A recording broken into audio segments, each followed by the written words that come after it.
I am Major General Dr. Zia Ullah Khan. I am the ex-Chief Operating Officer of this Ittefaq Hospital. I stayed here for about 2 years and I had a wonderful experience. I was also Principal of 𝐻 Medical College and Vice Principal of 𝐻 Medical College.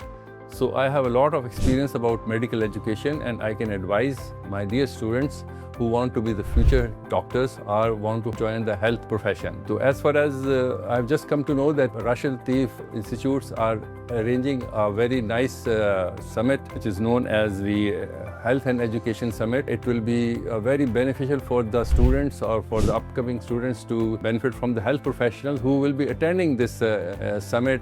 They will be coming from all walks of life, hospitals, health institutes and other professionals, and they will be able to discuss and advise the students according to their wishes and remove their any hindrances in this regard. ये आपके लिए golden opportunity है to get benefit from these health professionals. Rashid Latif को मैं जानता हूँ, he is the most senior doctor I have met and he is the most wise person with a lot of vision, I think. इनके under जो भी काम कर रहे हैं, I am sure they are the best professionals and you must get full advice from them. This event is being held from 29th to 30th August and it will be held at Expo Center. I am looking forward that all of you who listening to it, maximum of you can attend this Expo Center Summit and get the benefit out of it. Thank you very much.